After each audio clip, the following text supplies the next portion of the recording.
vuelvo al saludo. Feliz Santo Sábado a cada uno de los presentes y a los que nos están escuchando a través del internet.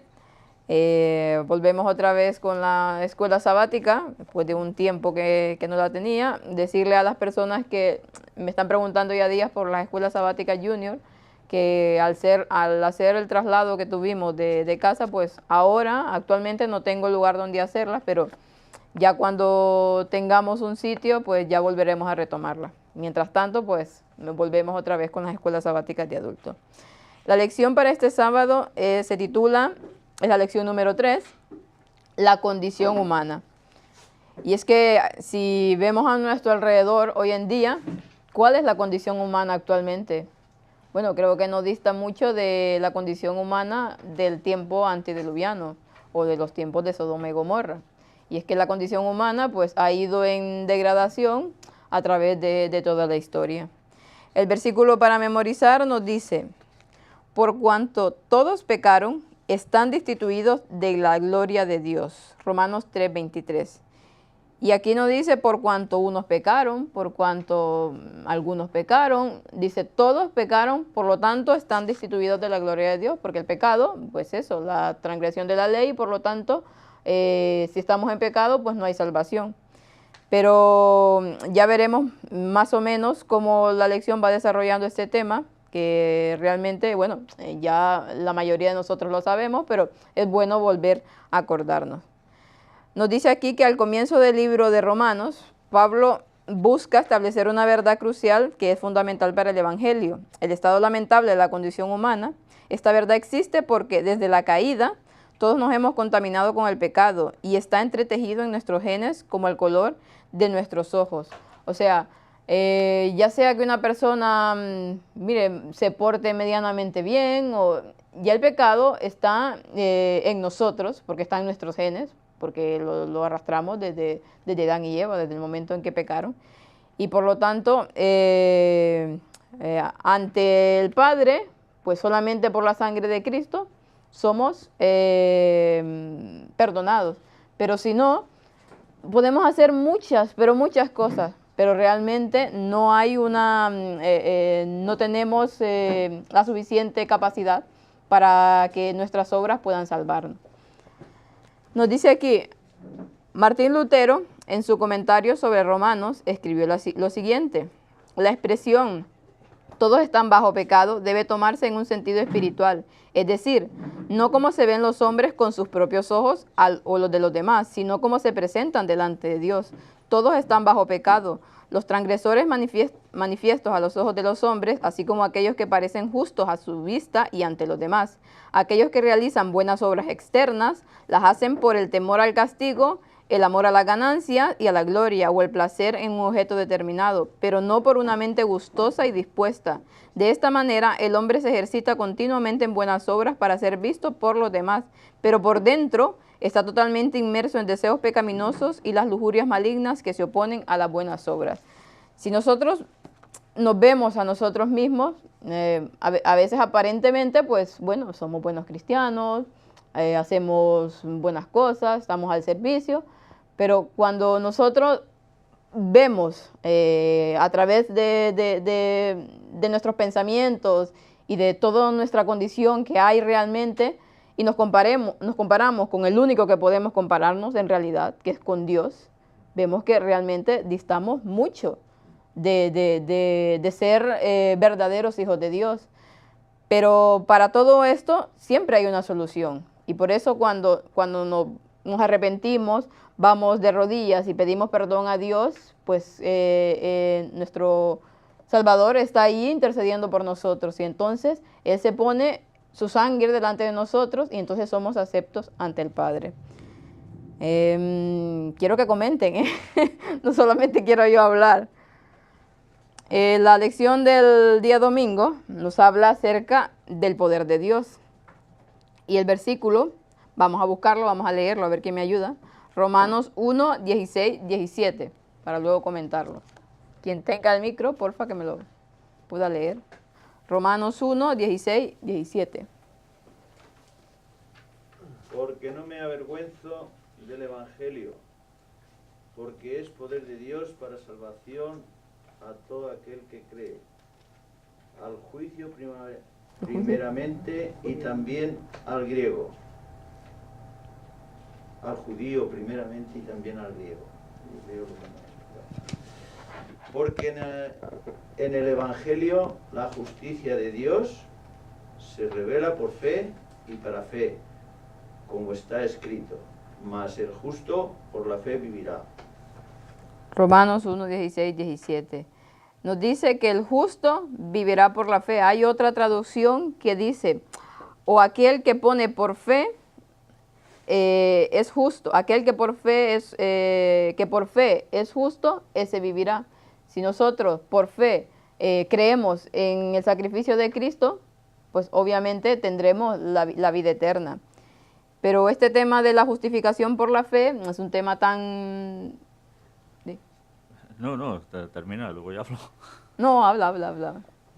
No, bueno, referente a la primera parte del texto que acabo de leer, dice, no me avergüenzo del Evangelio.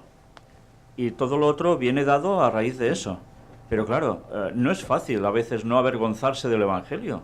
¿Cuántas personas no se callan cuando pueden dar testimonio porque saben que si dicen algo en ese momento pueden quedar mal delante de los demás? Y eso es avergonzarse del Evangelio. Y cuántas veces pasa, sobre todo entre gente joven, el temor de hablar porque pueden quedar al margen, los pueden rechazar, los pueden ver como raros. Tú aún crees en estas cosas, sobre todo en nuestra zona, que es un lugar de tanto ateísmo, ¿no? Sí, ¿Cómo puedes sí. pensar tú en estas cosas, decir algo así? Claro, estás totalmente fuera de lugar en el contexto social. No avergonzarse del Evangelio llevará a todo el resto de cosas que vienen en ese texto. El justo por la fe vivirá. Pero claro, esa fe no puede quedar solo para ti. Se tiene que transmitir también. Y eso de no avergonzarse, desde luego, es algo que siempre lo debemos tener presente. La verdad es que sí, como decía Víctor, sobre todo bueno, todo nos ha pasado más de alguna vez, porque ya cuando en mi adolescencia, bueno, yo siempre he sido adventista, pero claro, tienes grupos de amigos, eres adolescente, bueno, quieres seguir, como dicen, la onda, y claro, hay cosas que los demás hacen que van en contra de tus principios. Y en ese momento, claro, o eliges quedar bien con ellos y avergonzarte del Evangelio, o realmente ponerte y decir, no está bien, aunque me digan lo que me digan, yo esto es lo que creo y pienso que esto no está bien. Hay muchas cosas en nuestra sociedad de hoy en día que totalmente dista mucho de lo que es ser un cristiano. Y cómo manejar esas relaciones, porque también debemos de ser un poco sutiles también en cuanto a alguna persona, pero siempre con la verdad de frente. No, solo quería decir que, de todas formas, esto lo vas aprendiendo, ¿no? Porque cuando tú te vas abriendo a la gente, lo vas explicando y ven que lo explicas pues con tranquilidad y que te sale realmente del fondo de tu corazón, la gente te acaba respetando, ¿no? O sea que también es un proceso que debemos aprender a hacer, el abrirnos a los demás y decirles las cosas tal como las sentimos, y la gente que en el fondo pues no es tonta, cuando ve que lo dices con sinceridad y sin intención de atacar, sino simplemente das tu opinión y intentas pues mejorar de alguna forma al mundo con tus comentarios, pues la gente, yo creo que al final te acaba respetando, ¿no? Sí, claro. Bueno, y importante también el ejemplo que das. Aunque a veces parezca que, mira, este es un anticuado o es cristiano, no se divierte o lo que sea, pero la gente ve en ti que a pesar de que no estás en el mismo sintonía que ellos, tú eres feliz. Y te vengan las pruebas, todo lo que te venga, tú siempre estás con ese gozo de que, hombre, sí, estoy pasando un momento mal, pero yo sé que pasará, porque al final Dios me lo ha prometido. Y sé que esto es pasajero y que tendremos, cuando Cristo venga, ya todo nuevo. Y claro, la gente ve esa parte en ti que muchos, no como pasaba en el tiempo de Jesús, que cuando veían que se comportaba bien, como ellos no lo hacían, pues les chocaba y entonces tenían envidia y empezaban a criticar y a hablar mal de la persona. Bueno, pasa también con nosotros. A veces, por comportarnos de la mejor manera posible, hay personas que, claro, se comparan y ven que su vida totalmente va en sentido contrario y por lo tanto, pero como está ahí el mal, pues te empiezan a criticar o la envidia o lo que sea. Entonces hay que ser muy equilibrado para poder sobrellevar todo lo que hoy en día nos rodea, la verdad. Aquí nos habla también de que, bueno, lo que decíamos, de que el justo vivirá por la fe. Pero, ¿qué quiere decir en sí este versículo? No sé si alguien me quiere ayudar. Ya lo sabemos, pero ¿qué profundidad? Porque tiene una gran profundidad este versículo y es la justificación por la fe al final. Pero quiero ver alguna opinión distinta a la que yo... Allá. Si eso lo encaramos al fin de los tiempos, para coger un matiz de lo inmenso que puede ser este tema, hay que pensar que van a venir cosas realmente impresionantes. Y sobre todo cuando aparezca Satanás haciéndose pasar por Jesús. Sí. El justo por la fe vivirá, porque si te tienes que regir por lo que te van a contar o quizás puedas hasta incluso llegar a ver sin querer, no va a ser fácil. Y al final el justo vivirá por la fe porque su fe estará basada en la palabra de Dios, por encima de los sentidos, por encima de toda la influencia externa. Y el justo vivirá por la fe, no hay otra. Sí, respecto al tema de la oración, por ejemplo, que estuvimos tratando, Elena White nos recordaba que aquel momento, aquella espera entre que tú haces tu oración y el recibir la bendición, solo se podía soportar si tú tenías fe en esa promesa de que hay una bendición. O sea, es como que constantemente nosotros vivimos en una cierta oscuridad. Entonces nosotros vemos cosas a nuestro alrededor que parecen muy bonitas, pero en realidad es oscuridad. Nosotros esperamos estar más cerca de Dios, eso es lo que nosotros queremos. Pero conforme va pasando el tiempo, si nosotros no tenemos la fe de que eso va a venir, de que lo que hemos orado, lo que nos ha prometido el Señor va a venir, pues lo más probable es que caigas en lo que estás viendo a tu alrededor. Entonces, nosotros vemos cosas, pero en realidad son tinieblas, ¿no? Entonces, solo podemos vivir cuando la palabra vida realmente significa vivir para Dios o vivir eternamente, ¿no? Realmente, ¿cuál es la vida que realmente nos interesa vivir? Entonces, claro, siempre por fe ves al final y eso es lo que realmente te hace tirar, ¿no? Sí, sí, la verdad es que tiene, como decía, hay tantos matices en el justo vivirá por la fe, porque hay tantas formas de aplicarlo, pero bueno, enfocándonos a, bueno, más o menos lo que estaba diciendo él, en el momento en el que tú estás dentro de una gran prueba, dentro de un gran problema, lo que sea que te esté pasando, en ese momento, como dice él, estás rodeado de tinieblas. ¿Por qué? Porque el enemigo está ahí dándole y dándole para que nosotros no podamos ver por fe que al final de esa gran tiniebla siempre habrá una luz. Entonces, en ese momento se requiere mucha, pero mucha fe para lograr ver más allá de ese sufrimiento. ¿Por qué? Porque los sentimientos están siendo atacados y sabemos que generalmente nosotros nos regimos por nuestro sentir. Es muy difícil en un momento de diversas situaciones aplicar la razón, que es lo que deberíamos de hacer, pero es muy difícil. Entonces ahí es donde viene y actúa esa fe que debemos de tener de que eso es momentáneo y que siempre, siempre, siempre Dios nos saca de esas situaciones. Y hablando también de la justificación por la fe en cuanto al tema de la verdad, porque hay cosas que son claras en la Biblia, pero hay cosas que también debemos de utilizar la fe ahí y de ir tras esa verdad creyendo por fe, que al final Dios va aclarándolo todo y al final tú ves que realmente eso que pensabas que era verdad, pues se va aclarando y se va aclarando. Pero por fe tú vas ahondando y ahondando más en el tema. La fe te abre las puertas del conocimiento, ¿no? También, correcto, así es. En la parte del lunes, para ir un poco rápido y tal vez tratar de poner todos los puntos, nos habla de que todos hemos pecado.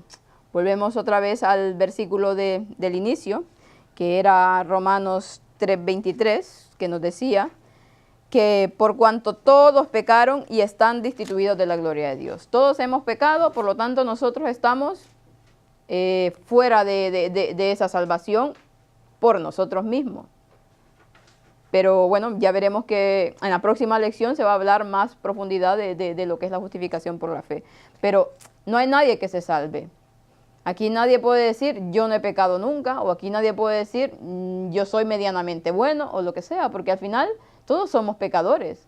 Y el pecado está en nuestros genes, por lo tanto, no podemos evitar sentirnos culpables. Y por lo tanto, si hemos pecado, pues todo lo que podamos hacer no nos salva, solamente Cristo nos salva.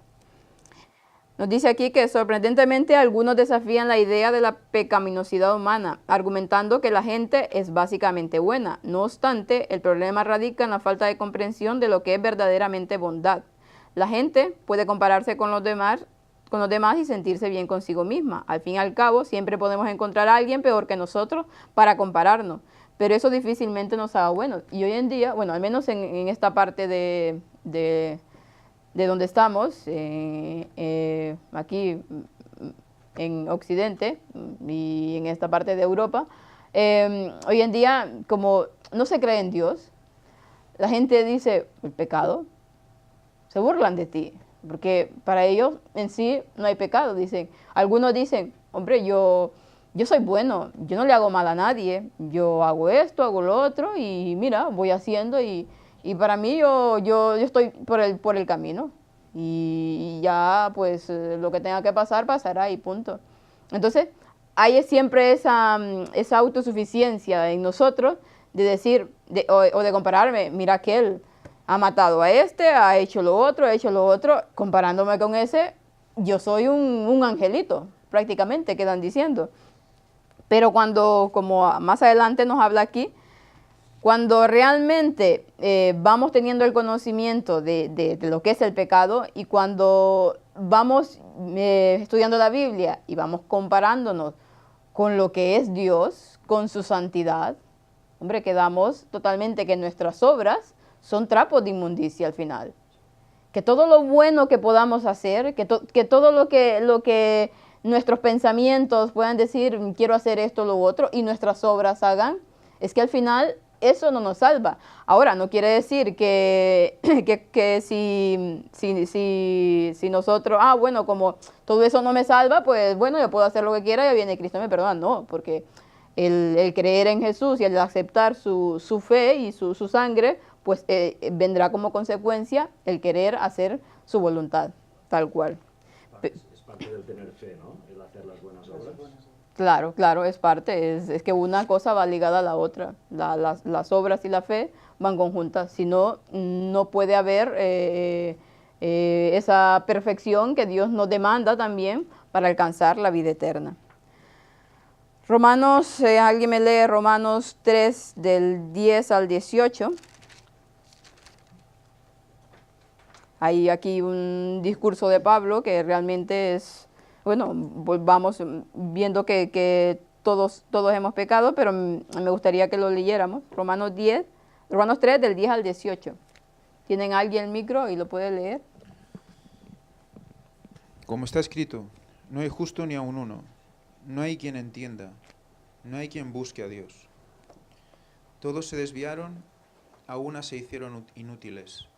No hay quien haga lo bueno, no hay siquiera uno. Sepulcro abierto es su garganta, con su lengua urdieron engaños. Veneno de áspides hay debajo de sus labios. ¿Hasta dónde? Hasta el 18. Su boca está llena de maldición y de amargura. Sus pies son veloces para derramar sangre. Quebranto y desventura hay en sus caminos. Y no conocieron camino de paz. No hay temor de Dios delante de sus ojos. Aquí Pablo nos hace una descripción, si vemos, de la condición humana, que es lo que va a la lección, tal cual. Y vemos que nos va repitiendo, no hay ni uno, no hay justo ni uno, ni uno, ni uno, todos pecaron, todos estamos destituidos de la gloria de Dios. Y va haciendo que de ese sepulcro abierto es nuestra garganta, nuestra boca, porque generalmente cuando hablamos, ¿qué decimos? Muchas veces no decimos nada bueno.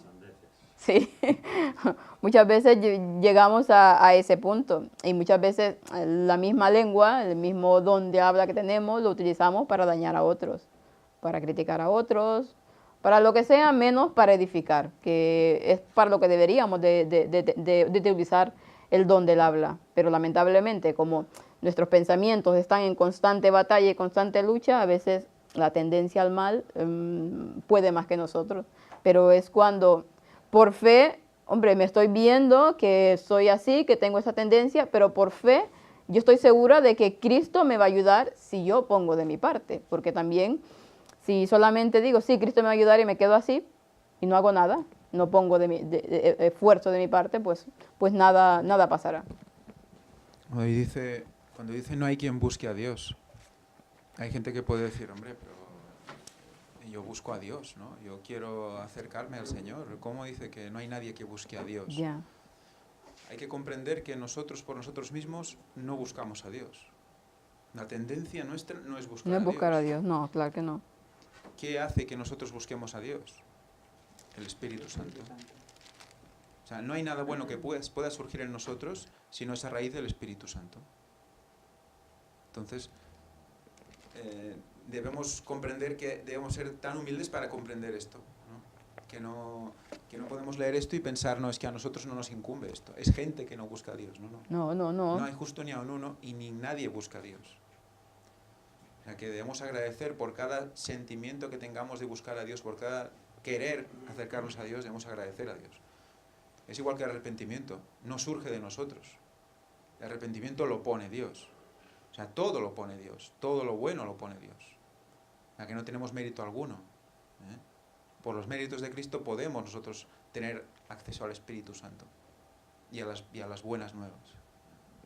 Es que es eso, sin la obra del Espíritu Santo en nuestras vidas, es que nos corrompemos, nos desviamos, nos vamos por el lado totalmente contrario. Si el Espíritu Santo no está en nosotros, si no comprendemos el papel del Espíritu Santo en nuestras vidas y lo vamos desechando como últimamente se está haciendo y no sabemos que es un ser personal que está ahí con gemidos indecibles, dice la palabra de Dios, tratando de que nosotros volvamos por el camino, tratando de que nosotros no nos desviemos, está constantemente ahí hablándonos y diciendo por ahí no, por ahí no, por ahí no, pero generalmente nuestra tendencia es que por ahí sí.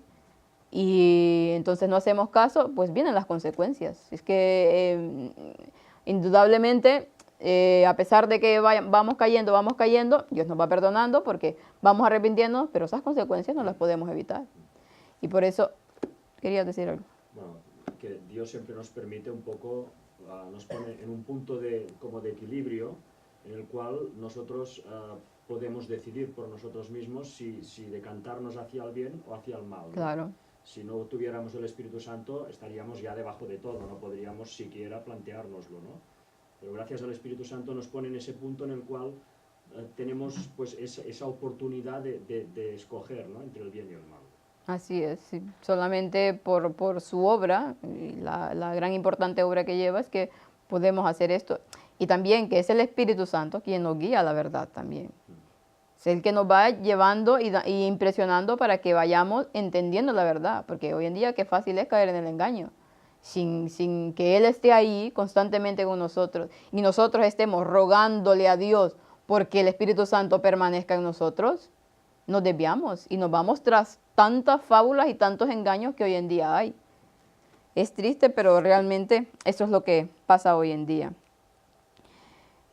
Aquí nos habla de, dice, por más malos que seamos, nuestra situación no es desesperada, y es cierto. Por más pecado que tengamos en nuestra vida, siempre tenemos una solución. Y la solución siempre va a estar ¿en quién? En Cristo. Si nosotros aceptamos de Cristo esa sangre que Él derramó por nosotros, si nosotros aceptamos que Él nos puede salvar, pues entonces Él, en consecuencia, mediante su Espíritu, va a ir actuando. Y por lo tanto, nuestra situación de desesperada va a pasar a ser una situación totalmente resuelta, porque en Cristo tenemos la solución. Pero sin Cristo no hay camino. Él dice, Él es el camino, la verdad y la vida. Sin Él, pues, totalmente nos desviamos. La parte del martes nos habla de progreso. Del progreso, dice... A principios del siglo XX, dice, la gente vivía con la idea de que la humanidad estaba mejorando, que la moralidad iba en aumento y que la ciencia y la tecnología ayudarían a marcar el inicio de una utopía. Se creía que el ser humano se encaminaba básicamente hacia la perfección. Se pensó que mediante el tipo de educación y la formación moral adecuados, los seres humanos podrían mejorarse mucho a sí mismos y a la sociedad. Todo esto suponía que comenzaría a suceder masivamente cuando entramos en el mundo feliz del siglo XX. ¿Y qué ha pasado? Pues todo lo contrario. Todo lo contrario. El progreso, hemos tenido un progreso, realmente. Material sí, pero moral. Moral es que hemos ido en picada, totalmente en picada.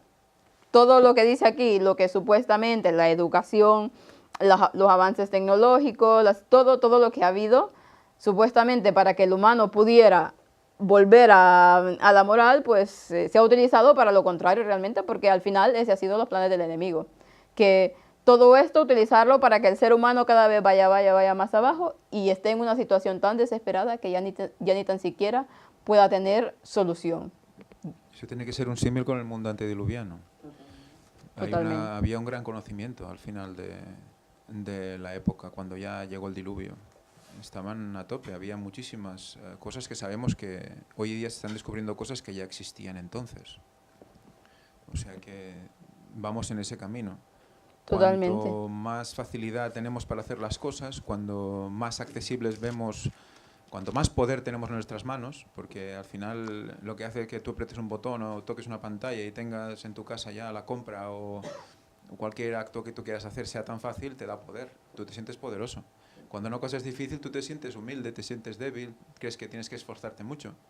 Y entonces tu condición pues baja un poquito, ¿no? Y dices, bueno, tengo que hacer todo eso y bueno, de un esfuerzo, la ley del esfuerzo, que ya se está perdiendo mucho, ¿no? Se considera que cuanto menos esfuerzo hagas y más dinero ganes, más importante eres. Y todo eso va sumando y al final, pues, ¿qué creamos? Creamos niños que no hacen nada para tener lo que tienen. Nadie tiene que ir a buscar agua 200 metros o 1 kilómetro y traerla en un carro para casa, nadie. Abres el grifo y ya la tienes. Nadie tiene que ir a un pozo de hielo a meter un producto o a nadie. Entonces, todo eso no se valora absolutamente nada.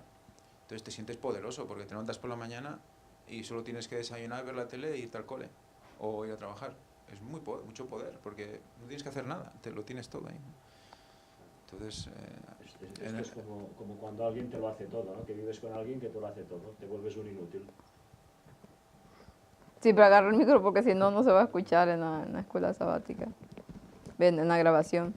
Sí, es que dice, bueno, la misma palabra de Dios nos habla de cuál fue el pecado de Sodoma y Gomorra, ¿no? Hartura de pan y ociosidad. Es que lo tenían todo. Es que lo tenían absolutamente todo, estaban tan acomodados, vivían ociosos, como dicen, bueno, no sé si aquí, pero en mi país dicen, mente desocupada, taller del diablo. Y es que si lo tenemos todo, si estamos sentados no haciendo nada, los pensamientos comienzan. Y generalmente, por lo general, nunca pensamos nada bueno. Todo lo que se nos viene a la mente siempre es lo malo. Y si estamos en ociosidad, más aún. Entonces, hoy en día, todo lo que se está haciendo, toda la tecnología, está creando máximamente, bueno, a todo el mundo, pero está enfocado a que los niños y los jóvenes cada vez sean más ociosos, cada vez sean toda la vida más fácil y que no tengan ni tan siquiera que mover el dedo para obtenerlo todo. Si es que lo tienen, claro, no en todo el mundo, porque sabemos que hay lugares donde lo tienen más difícil y no todos lo tienen ahí, pero por lo tanto no están ociosos y piensan mejor. Le llaman la cultura del ocio. De hecho, el bienestar está relacionado con el tiempo para ocio. Claro, ¿qué pasa? Cristo cuando vino, ¿dónde donde tuvo que vivir toda su juventud, Sí, en uno de los lugares más conflictivos que había en la zona, en la época. O sea, en pobreza. ¿Por qué? Porque eso era bueno para su carácter. Comprender lo que las cosas valían, lo que tenía que esforzarse, eso tenía que formar al mismo Cristo. Entonces, nosotros no necesitamos eso, si Cristo fue necesario que pasara por eso. claro. Entonces, ¿qué queremos claro. hacer con nuestros hijos? ¿No? Pues creo que realmente son afortunadas las personas que viven en cierta humildad, porque pueden valorar más, pueden ver más el esfuerzo de sus padres para conseguir lo poco que tienen. Y son más agradecidos al Señor por ello. Y a sus padres. Y su carácter totalmente se edifica.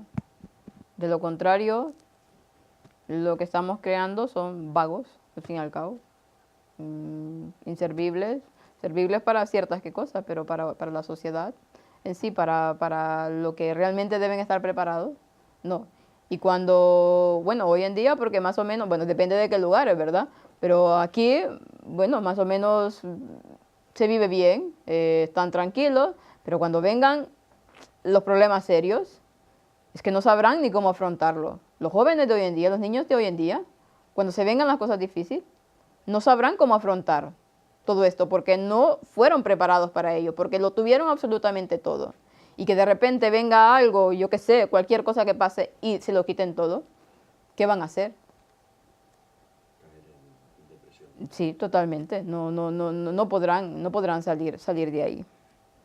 Bueno, avanzando un poquito más, porque si no, vamos a la parte, quería leer la parte que hablaba de Romanos 1, del 23 al 32, pero es que no vamos a poder, porque hace, solo más o menos lo voy a comentar, hace una radiografía de nuestro mundo. Y habla de que cambiaron todo lo que era de Dios por todo lo que no es de Dios. Se entregaron a la inmundicia, entonces Dios los entregó a la inmundicia, no porque Dios haya querido, sino porque ellos eligieron ese camino y empezaron a hacer todo tipo de acciones vergonzosas. Y ya vemos ahí cuando ya Pablo habla de mujeres con mujeres, hombres como buenos, y todo lo que, la perversidad que había en el mundo antediluviano y en Sodoma y Gomorra, que hoy en día, si nosotros vemos nuestra sociedad, ¿qué es? Es eso. Es todo lo que está describiendo aquí Pablo. Dice, estando atestados de toda iniquidad, fornicación, malicia, avaricia, maldad, llenos de envidias, homicidios, contiendas, engaños, malignidades, murmuradores. Es que estamos en el siglo de los murmuradores. ¿Qué gente hoy en día no murmura, no se queja? La mayoría. Detractores, aborrecedores de Dios, injuriosos, soberbios, altivos, inventores de maldades. Y mire, inventores de maldades. Salen tantas cosas en internet y se ponen a inventar tantas cosas, pero de bueno no tienen nada. Inventores, o sea, tanto es el tiempo libre que tiene hoy en día la gente que se ponen a inventar maldades, se ponen a inventar cosas totalmente que van fuera del orden de Dios. Desobedientes a los padres, bueno, esto ya es lo que más abunda. La desobediencia a los padres es lo que está marcando nuestra sociedad y es hacia donde se están dirigiendo con la televisión, con todo lo que nos rodea, a que los padres ya se los tenga como cualquier cosa y no se les respete. Y esto no ha sido una cosa casual, porque cuando analizas las series, por ejemplo, que han estado mirando todos los chavales que salen familias, los padres están siempre ausentes. Siempre. Siempre son familias pues que salen los niños decidiendo, tomando decisiones, pero los padres nunca están. Y cuando salen, pues adoptan el papel de unos perfectos inútiles y gente absurda, ¿no? Sí, es que es eso. Lo que hoy nos muestran en la televisión es desobediencia absoluta. Que yo puedo hacer lo que quiera porque yo tengo un razonamiento y por lo tanto yo voy a hacer lo que quiera y ya está.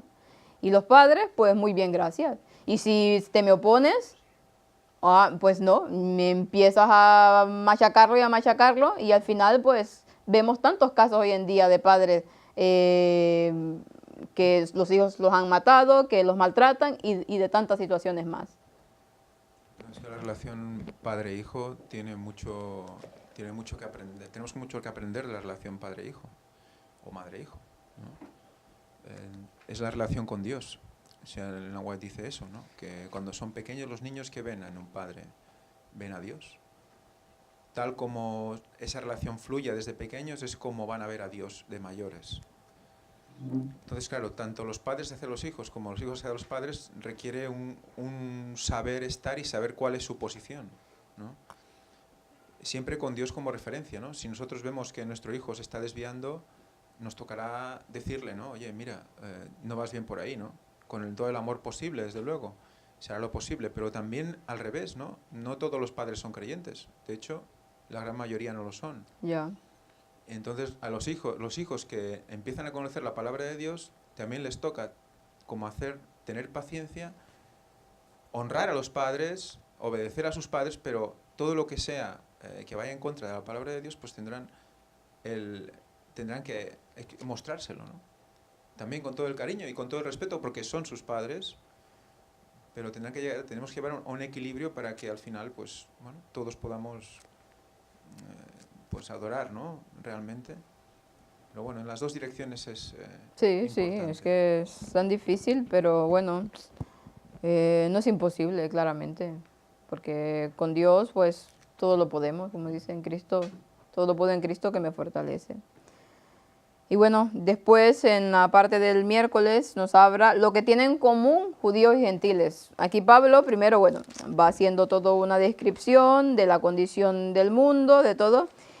Y porque claro, estaba en el tiempo en el que, bueno, él predicaba a los gentiles también, pero también predicaba a los judíos. Y había una clara distinción en ese tiempo de judíos y gentiles. Para los judíos, pues los gentiles eran lo peor de lo peor. Cometían los peores sacrilegios y ellos se creían, como tenían supuestamente la verdad, tenían a Dios de su lado porque eran judíos, eran el pueblo de Dios. Pues los otros los miraban de menos, y ellos eran los pecadores y ellos no. Entonces Pablo aquí entra en acción y ya como dicen, les canta totalmente la verdad. Y eso lo vemos en el Romanos 2, del 1 al 3, que dice, por lo cual, eres inexcusable, oh hombre, quien quiera que seas, tú que juzgas, porque en lo que juzgas a otro, te condenas a ti mismo, porque tú que juzgas, haces lo mismo. Aquí Pablo no se anda por las ramas. Estás juzgando a los paganos, como dices, pero es que tú haces lo mismo. Ya conocías la condición del pueblo de Dios en ese momento. Juzgaban, pero al mismo tiempo ellos estaban en lo mismo.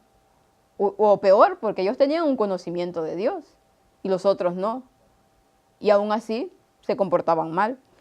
Pero sabemos que el juicio de Dios, dice, contra los que hacen tales cosas es según verdad. Y piensas esto, oh hombre, que juzgas a los que hacen tales cosas y haces lo mismo, que tú escaparás del juicio de Dios.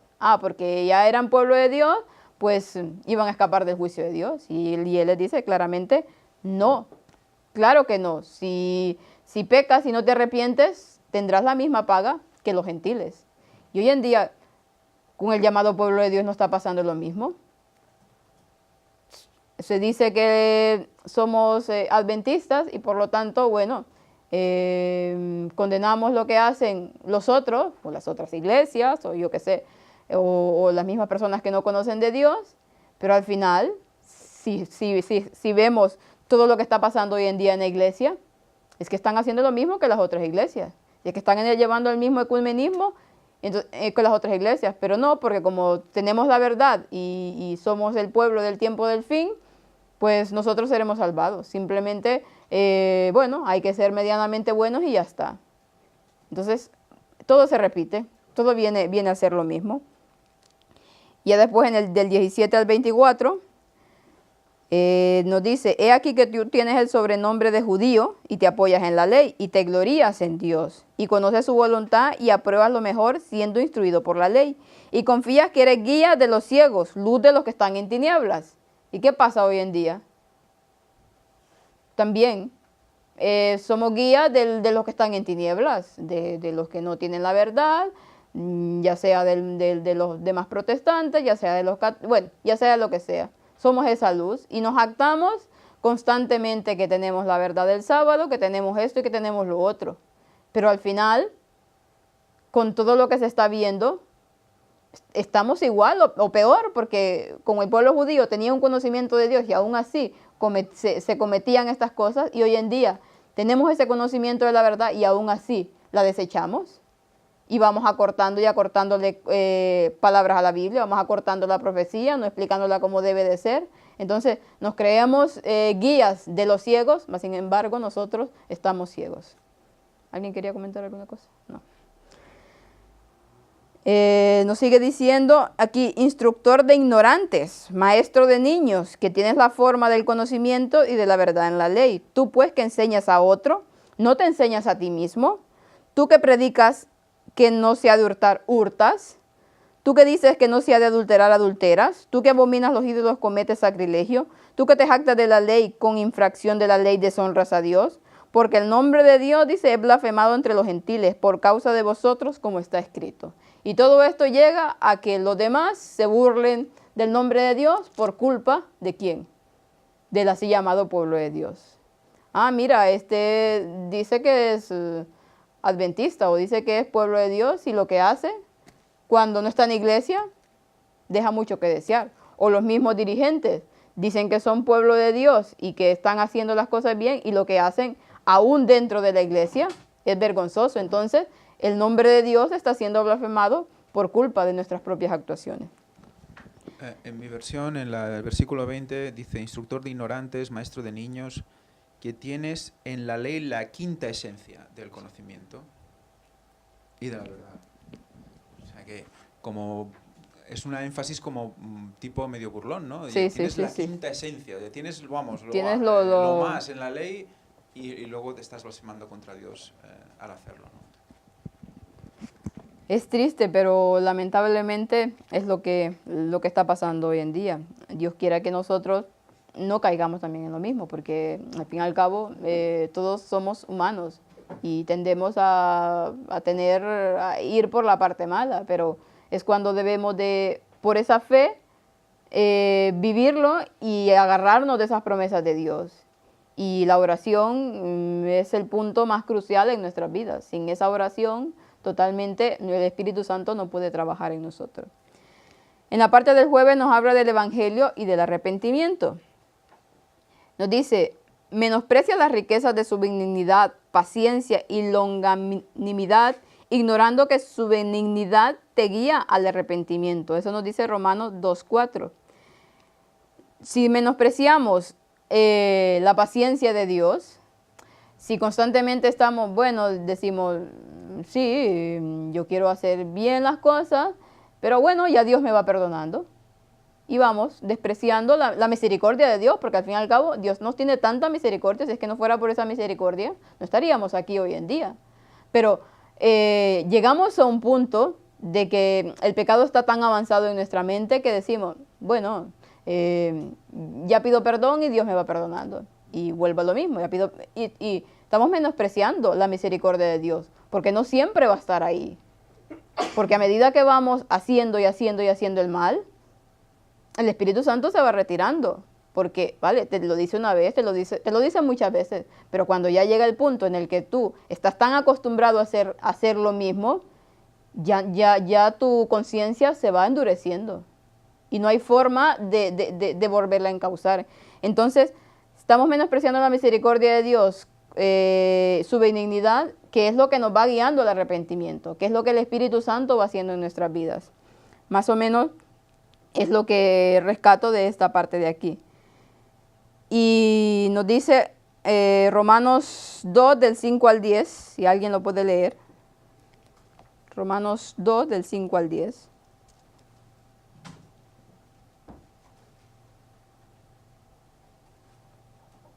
Para que veamos un poquito más profundo esto. Pero por tu dureza y por tu corazón no arrepentido, atesoras para ti mismo ira para el día de la ira y de la revelación del justo juicio de Dios, el cual pagará a cada uno conforme a sus obras, y vida eterna a los que, perseverando en bien hacer, buscan gloria y honra e inmortalidad. Pero ira y enojo a los que son contenciosos y no obedecen a la verdad, sino que obedecen a la injusticia. Tribulación y angustia sobre todo ser humano que hace lo malo, el judío primeramente y también el griego. Pero gloria y honra y paz a todo el que hace lo bueno, al judío primeramente y también al griego. Y vemos que aquí Pablo siempre dice el judío primeramente y también al griego, porque claro, el judío, el pueblo de Dios, claro, va adelante, pero no los excusa de nada, tanto uno como al otro. Si vamos menospreciando y nuestro corazón, bueno, lo que hablábamos, se va endureciendo, al final vamos acumulando ira para el día de la ira. Al final, pues vamos a cosechar lo que hemos sembrado. Y por más que en ese momento, cuando ya no haya oportunidad de arrepentimiento, nos queramos arrepentir, ya va a ser imposible. Porque ya el arrepentimiento ya no va a ser genuino, sino por el miedo a las consecuencias que nos vendrán. También con todo esto, bueno, eso lo quería comentar cuando hablaba de que la imagen de Dios en nosotros se ha destruido.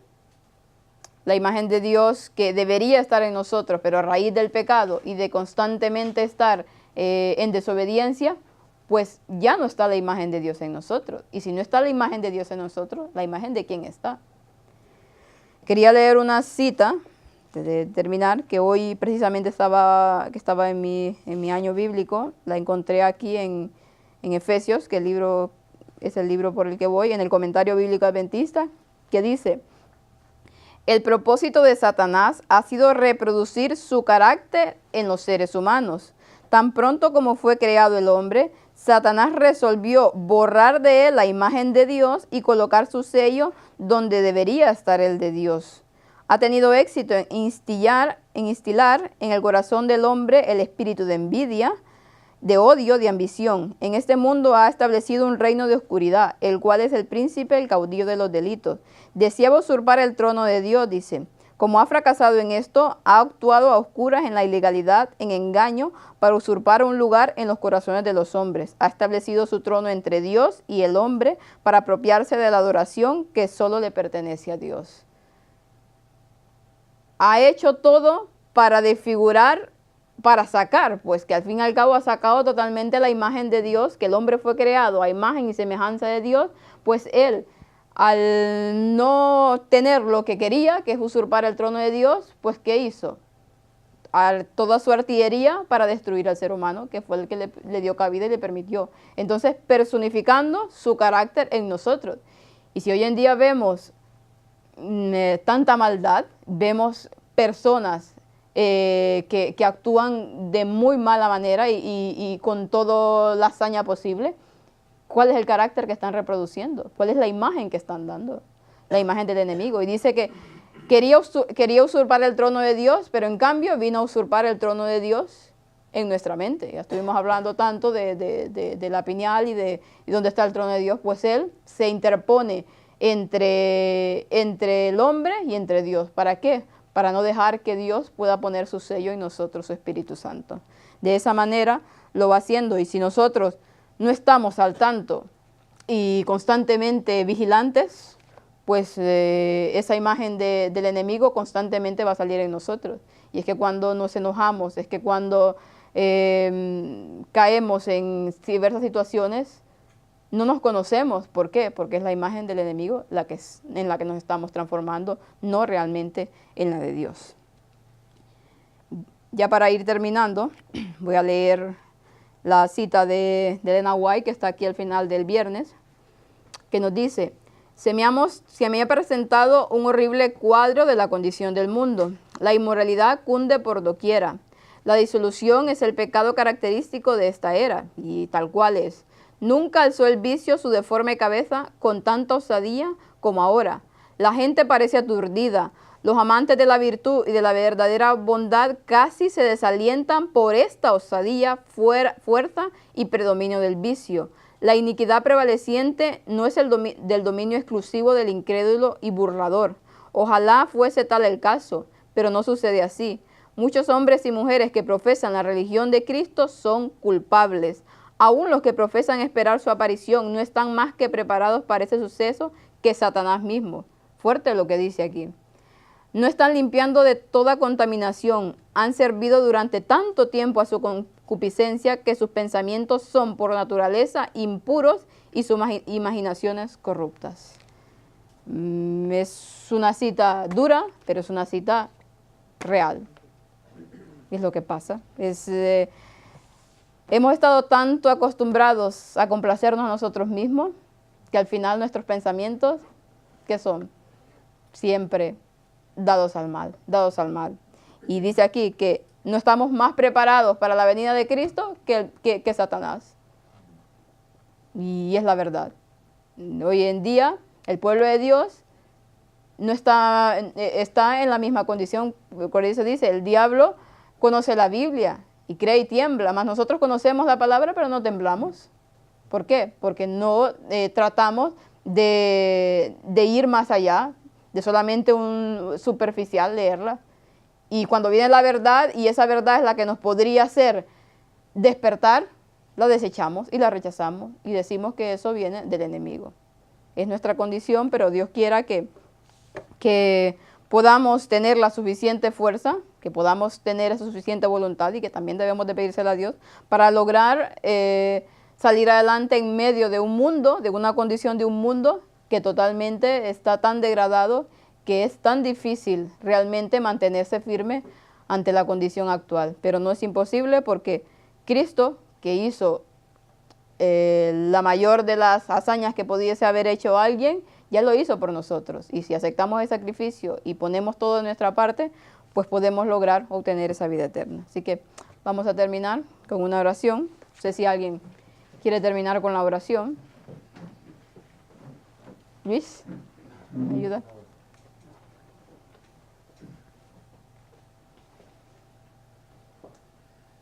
Oremos pues. Padre nuestro que estás en los cielos, gracias Señor por todo lo que haces por nosotros, porque nos acompañas día a día en nuestro camino, porque no nos dejas, porque nos ayudas a superar todos los obstáculos que nos van saliendo.